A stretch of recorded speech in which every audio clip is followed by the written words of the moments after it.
말씀 봉독하겠습니다. 출애굽기 39장 1절에서 21절 말씀입니다. 출애굽기 39장 1절에서 21절 말씀 찾으셔서 말씀을 함께 보겠습니다.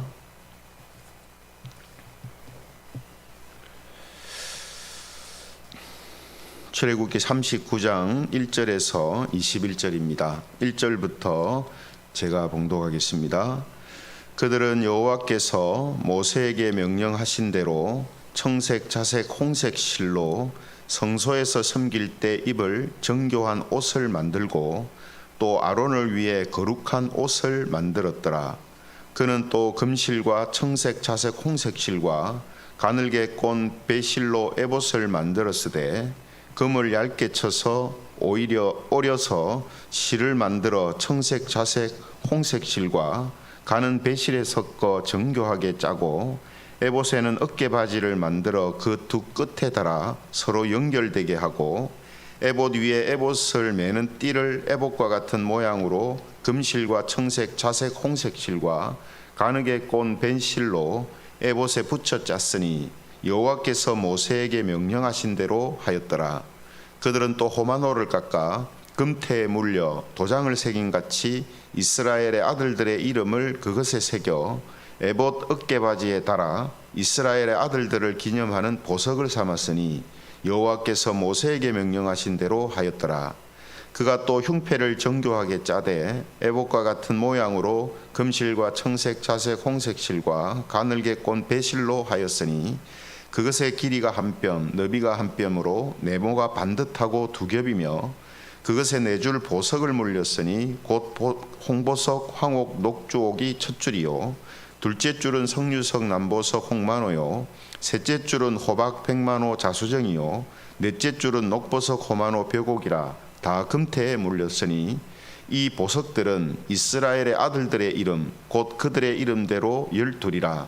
도장을 새긴 같이 그 12지파에 각 이름을 새겼으며 그들이 또 순금으로 녹근처럼 사슬을 따 흉패에 붙이고 또 금태 둘과 금고리 둘을 만들어 그 두 고리를 흉패 두 끝에 달고 그 따은 두 금사슬을 흉패 끝 두 고리에 꿰매었으며 그 따은 두 사슬의 다른 두 끝을 에봇 앞 두 어깨 바지에 금태에 매고 또 금고리 둘을 만들어 흉패 두 끝에 달았으니 곧 그 에봇을 마주한 안쪽 가장자리에 달았으며 또 금고리 둘을 만들어 에봇 앞 두 어깨바지 아래 매는 자리 가까운 쪽 곧 정교하게 짠 에봇 띠 위쪽에 달고 같이 읽겠습니다. 청색 끈으로 흉패 고리와 에봇 고리에 꿰어 흉패로 정교하게 짠 에봇 띠 위에 붙여서 에봇에서 벗어지지 않게 하였으니 여호와께서 모세에게 명령하신 대로 하였더라. 아멘.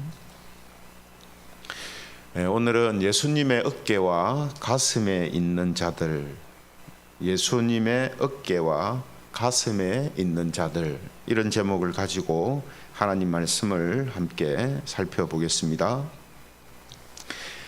타임지라는 잡지는 매년 세계에서 가장 영향력 있는 100인을 이제 선정을 하는데요. 2012년도에 선정된 사람들 중에 이 팀 티보우라는 미식축구 스타가 있었습니다. 이 미식축구 선수는 이제 가장 중요한 쿼터백 포지션에서 역전의 명수로 불렸던 사람인데요. 그런데 이 팀 티보우라는 선수가 시합에 나올 때마다 이 눈 밑에 붙이는 이 아이패치에 요한복음 3장 16절이라는 단어를 붙이고 이제 나왔었습니다. 그리고 이 시합에서 터치다운을 성공시키면은 한쪽 무릎을 꿇고 하나님께 기도하는 세레모니를 했거든요. 그래서 이 기도 자세를 이 선수의 이름인 팀 티보우에서 따서 티보잉 세레모니다 이렇게 사람들이 불렀습니다.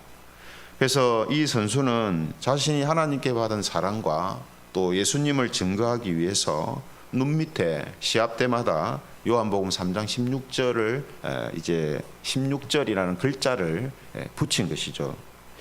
그런데 우리가 성경을 보면 예수님께서도 우리가 알지 못하지만 십자가상에서 예수님의 어깨와 가슴에 성도들의 이름을 새기고 계신 것이었다라고 알려주고 있습니다. 그래서 오늘 이 사실을 구약의 대제사장과 그가 입었던 에봇을 통해서 자세하게 살펴보겠습니다. 오늘 우리가 그 성막은 37장에서요, 이 법궤를 만드는 것을 시작으로 해서 38장까지 성막을 건축하고 그 안에 들어가는 기구를 이제 만드는 일을 다 이제 완성을 하거든요.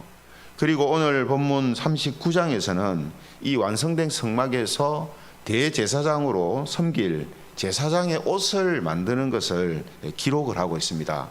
그래서 1절에 보시면은 이렇게 시작을 하고 있죠. 1절에 보면 그들은 여호와께서 모세에게 명령하신 대로 청색, 자색, 홍색 실로 성소에서 섬길 때 입을 정교한 옷을 만들고 또 아론을 위해 거룩한 옷을 만들었더라 이렇게 되어 있습니다. 아론은 뭐 제사장이니까 그죠. 그래서 제사장의 옷을 지금 만드는 것을 기록을 하고 있거든요. 그래서 이 말씀을 시작으로 1절부터 3절까지는 대제사장이 입을 에봇을 이제 만드는 것을 기록하고 있습니다. 그래서 제사장이 많지 않습니까? 그죠? 이 아론의 자손들은 전부 제사장이니까. 그런데 일반 자손들도 에봇을 입었지만 이 일반 제사장들이 입는 에봇은 세마포로 만든 이제 제사장 복이거든요. 그런데 대제사장이 입을 에봇은 진짜 금실과 청색, 자색, 홍색 실하고 가늘게 꼰 배실로 이제 화려하게 그렇게 만들었습니다.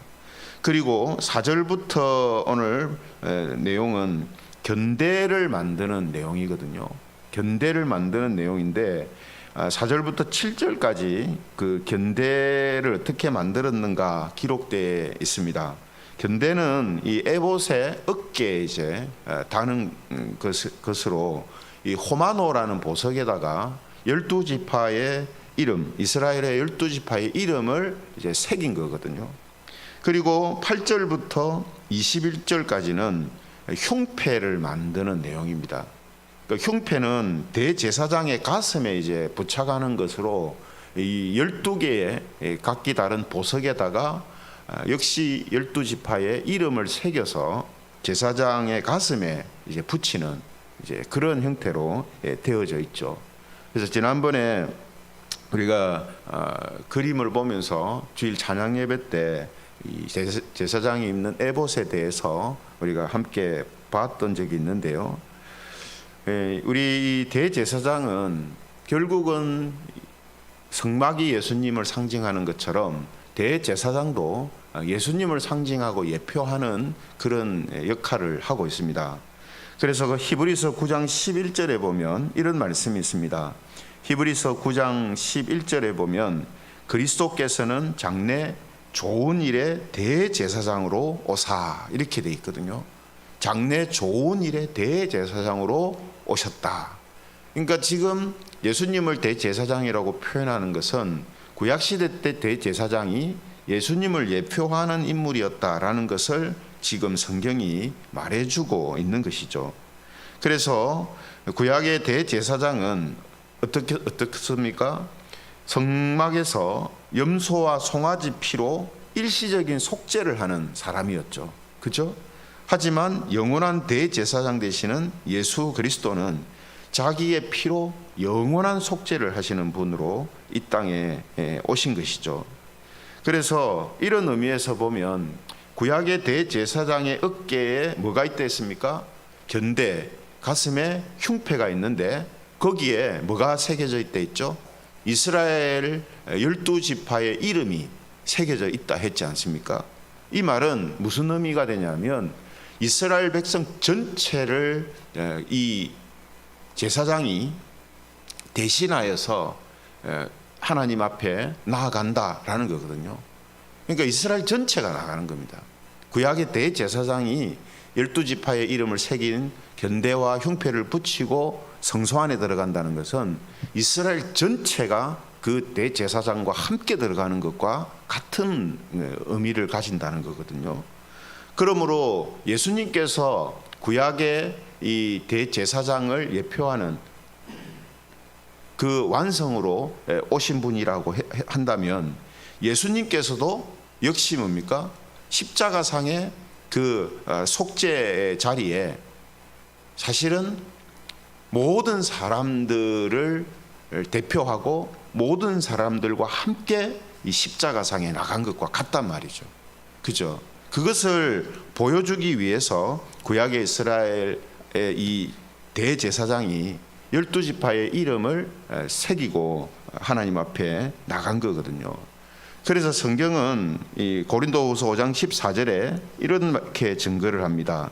고린도후서 5장 14절에 보면 한 사람이 모든 사람을 대신하여 죽었은즉 모든 사람이 죽은 것이다, 이렇게 이야기합니다. 이 한 사람이 누굽니까? 예수님이잖아요. 예수님이 모든 사람을 대신하여 죽었은즉 모든 사람은 죽은 것이다, 이렇게 돼 있어요. 그러니까 십자가상에 눈으로 우리가 볼 때는 예수님 혼자 달리신 것이지만 영적인 의미에서는 뭡니까? 모든 사람과 함께 예수님 십자가에 달린 것과 같다, 이 말이죠. 구약의 대제사장도 마찬가지입니다. 사람들이 볼 때는 대제사장 혼자 성소 안으로 들어가지만 영적인 의미에서는 이스라엘 12지파의 이름, 모든 이스라엘과 함께 어떻게 해요?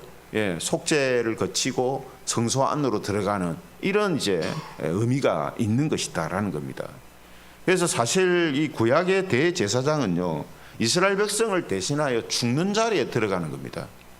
죽는 자리에. 그 왜 그렇습니까? 모든 사람은 죄인이라서 하나님 앞에 나아가면 어떻게 됩니까? 죽는단 말이죠. 그죠? 근데 왜 대제사장 안 죽습니까? 일반 백성은 그냥 들어가면 죽는데 대제사장은 안 죽는 이유가 대제사장을 위하여서 따로 속죄 제사를 드리고 그 속죄 피를 통해서 하나님께 나아가기 때문에 죽지 않고 산자가 되는 거거든요. 그죠? 그래서 예수님도 영원한 대제사장으로서 모든 인류를 대신해서 십자가에서 죽으시고 살아나신 것입니다. 그러니까 구약의 대제사장도 성소 안에 들어간다라는 것, 이스라엘 모든 지파의 이름을 붙이고 성소에 들어간다는 것은 죽는 자리에 들어가는 거예요. 죽는 자에 들어갔지만 속죄의 피를 통해서 산자로서 나오게 되는 거거든요. 이것이 구약의 대제사장에게만 해당되는 게 아니고 이스라엘 백성들 전체에 해당되는 거다 말이죠. 이스라엘 백성 전체가 다 하나님 앞에서 죽어야 되는 사람들인데 또 죽은 자들인데 속죄의 피를 통해서 산자가 되어서 다시 나오는 그 모습이 바로 이 대제사장을 통해서 보여주는 그 모습이다라는 겁니다. 그래서 고린도전서 15장 20절에 보면 이런 말씀이 있습니다. 고린도전서 15장 20절에 보면 그러나 이제 그리스도께서 죽은 자 가운데서 다시 살아 잠자는 자들의 첫 열매가 되셨도다. 예수님이 죽은 자 가운데서 다시 살아서 잠자는 자들의 첫 열매가 되셨다.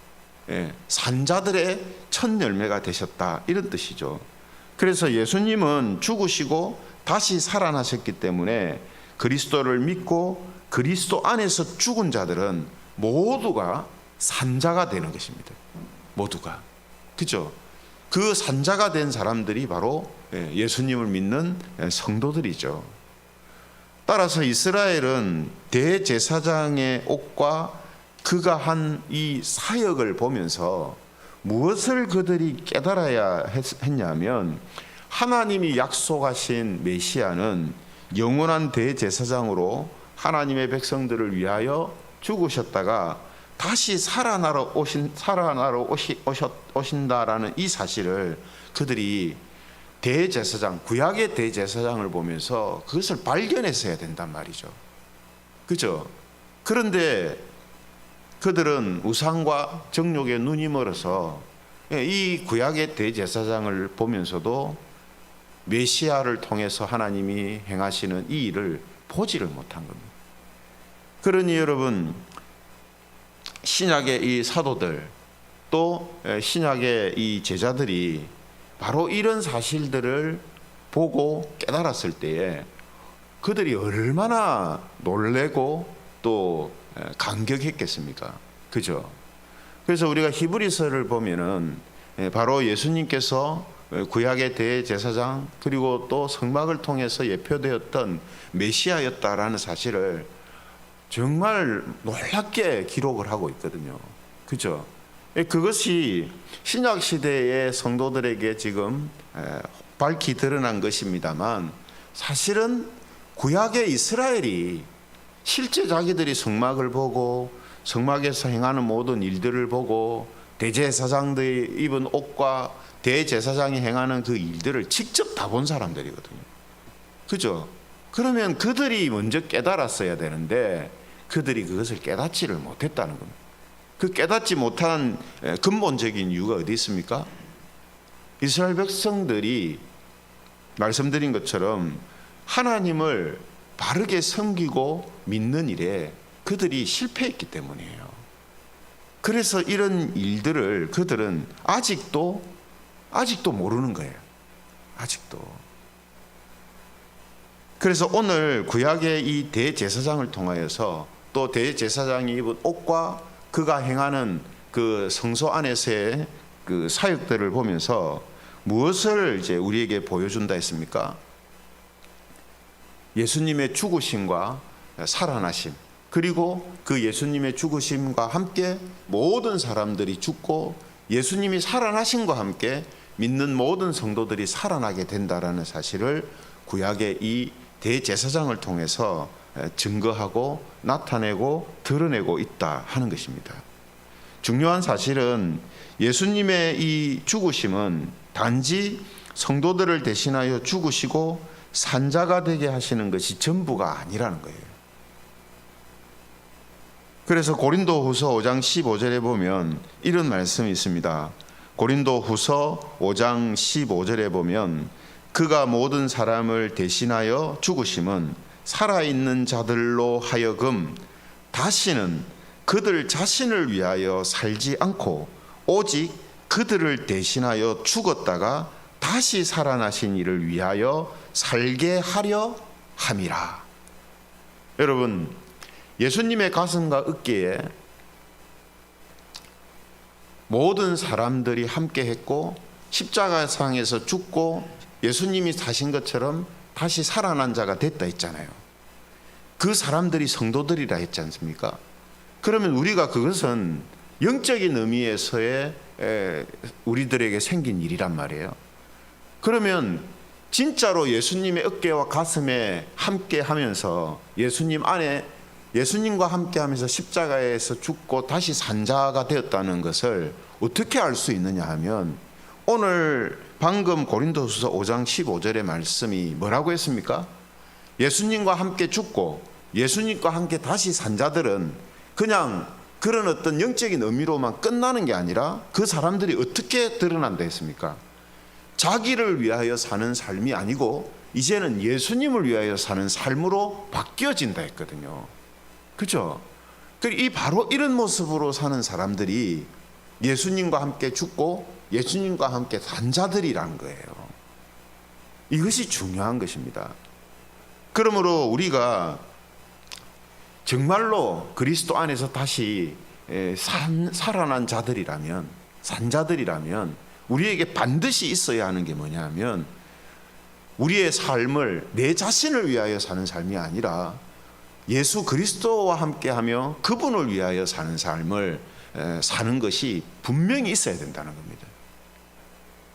예수님을 믿는 교인이라는 문의는 가지고 있는데 실제 그 사람 마음속에는 예수님 때문에 살고 예수님을 위해 사는 것이 아니고 자기를 위해서 자기 때문에 사는 거라면 그 사람은 예수님과 함께 죽었다가 산 자가 아니라는 거예요.